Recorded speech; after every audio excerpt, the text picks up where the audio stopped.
Welcome back to the Neural Network podcast. We're here to dive into tech's latest frontier. I'm Muriel, joined by Eddie and Gerard. Today's topic, a protocol that could make P2P crypto transactions safer by, get this, eliminating KYC. Yeah, we're talking zero KYC and zero fraud, or so they claim. Let's break it down.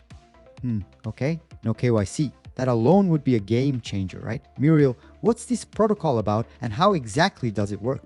Right, so here's the scoop. A new draft protocol is in the works that might let people trade crypto peer-to-peer without the usual KYC hurdles.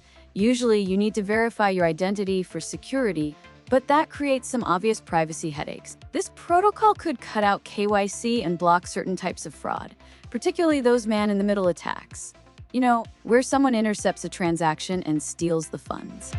Whoa, that'd be huge. I mean, no KYC and no risk of someone hijacking a transaction. How is that even possible? Right? It's a big claim. So they're planning a setup where a browser-based software tracks each step of the transaction, automatically ensuring that funds go to the right place and that the system's locked down against tampering. Basically, if someone tries to interfere, the system catches them red-handed. So it's almost like an invisible security guard monitoring every step instead of the usual ID checks at the start. Makes sense. But Gerard, what's your take?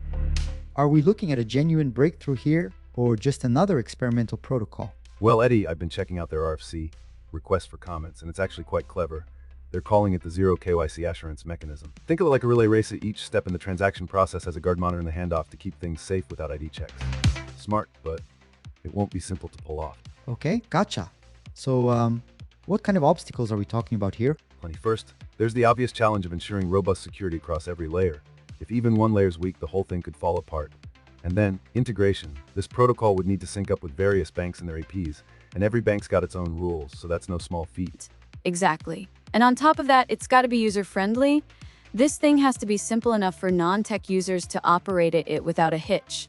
And let's not forget, privacy laws like GDPR in Europe and Brazil's LGPD mean they'll need airtight protections on users' data. Right. So there's some work to do, but sounds like they're pushing boundaries on security. Gerard, any final thoughts? Only this: where there's complexity, there's also potential for growth. Security's never static. Every new protocol is a chance to innovate. But this is definitely something to watch closely. Well said, Gerard. And hey, before we wrap up, there was a question for you from the chat. Gerard, do you know how to speak Klingon? Klingon, fascinating language from Star Trek. Not exactly fluent, but I know a bit. It's a great example how even fictional languages can have real grammar rules. Classic Gerard. Well, folks, this protocol could be a big step forward for crypto security, and we'll be keeping a close eye on how it all unfolds. Gerard, thanks for the breakdown. Even if it was in mostly English. All right, now let's talk real-world impact. If this protocol or something like it actually takes off, what does that mean for everyday users of crypto? Yeah, good question. So for someone who's maybe new to crypto, what changes would they notice if this zero KYC protocol becomes the standard? For starters, they'd probably feel a lot more freedom. Imagine being able to make a transaction without providing a passport ID or any of the usual KYC paperwork. For a lot of people, especially those who value privacy or don't have access to traditional financial systems, that could be a game changer. It's almost like how cash works, anonymous but with a digital twist. So kind of like, hey, here's my wallet, I'll take my crypto, no questions asked. That's wild. But also, what about risks? Like, if everyone's free to transact without ID, are we opening up crypto to bad actors? That's a fair concern, and it's why protocols like this one are trying to build security into every layer. Instead of relying on ID verification, the system itself would manage risks by carefully tracking transactions to spot any strange behavior. It's a huge shift in how we approach security, but it won't be foolproof right away. Right. And okay, Gerard, say this becomes mainstream. What would it mean for regulators? Are they just going to sit back and let zero KYC protocols run wild? Unlikely, Eddie. Financial regulators have historically been wary of anything that reduces traceability. But here's where it gets interesting. If developers can that these protocols actually reduce fraud without relying on KYC, it could create a new trust model. Regulators might not be thrilled, but they could eventually accept it if the benefits outweigh the risks. Exactly, and it could push the industry toward a more privacy-respecting framework. We're seeing early interest from privacy advocates and even some financial institutions, which is promising. It's still early days, but this could be a huge evolution in how we think about finance, privacy, and security. Wow, I mean, it's almost like reimagining the rules of money. No KYC, no banks, just pure, direct transactions. That would be interesting to see. Exciting and scary indeed. But for now, it's a tech experiment, and we'll need to see how it holds up under real-world conditions. All right. But before we wrap up, we've got some listener questions coming in. Let's take a look and see what people are curious about. Sweet, let's dive into it. First question we've got here is from Alex. Alex wants to know, could this zero KYC protocol be used outside of crypto? Like, what if banks or other industries wanted to apply it? Ooh, good one, Alex. Theoretically, yes.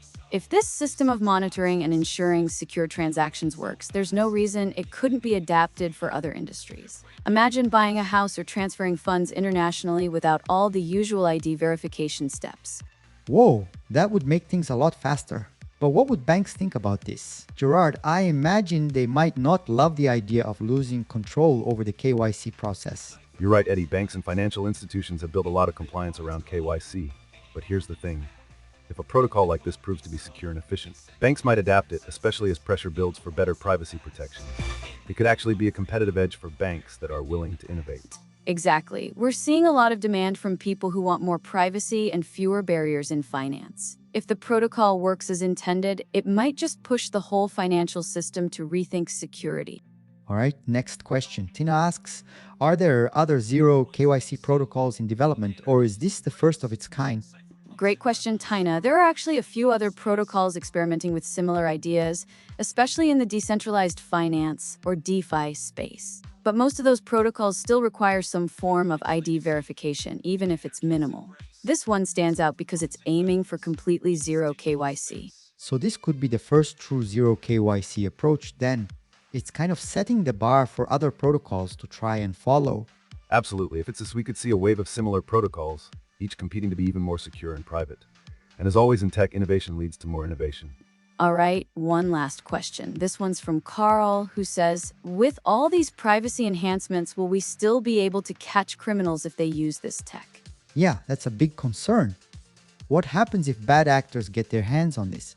Fair, Paul. Security isn't just about protecting users, it's also about minimizing risk from misuse. So even though KYC is removed, this protocol uses what's called behavioral analysis. Tracking patterns in transaction flow, it flags anything unusual, making it harder for criminals to fly under the radar. Yep, and that means the system could still spot fraud by looking at how transactions behave, not just who's behind them. It's a different approach to security, focusing on actions instead of identities. All right, that brings us to the end of today's episode. We've unpacked a lot, from the zero KYC protocol's potential to reshape P2P transactions, to the broader implications for privacy and security in crypto. Yeah, this was eye-opening. Honestly, Muriel, I'm more pumped than ever about where cryptech is heading. I mean, just thinking about a system with zero KYC but still secure, that could change a lot. And it's just the beginning, Eddie. As more minds join the space, we're bound to see even bigger innovations, new ways of thinking about security, identity, and freedom in finance. Couldn't agree more, Gerard. And for our listeners, thanks for joining us today. If you enjoyed the show, be sure to hit subscribe and share this episode with a friend. We'd love to hear your thoughts. What excites you, or maybe what concerns you about this new direction in crypto? Definitely. You can also drop us your questions or topic ideas. We're always looking to tackle what matters most to you.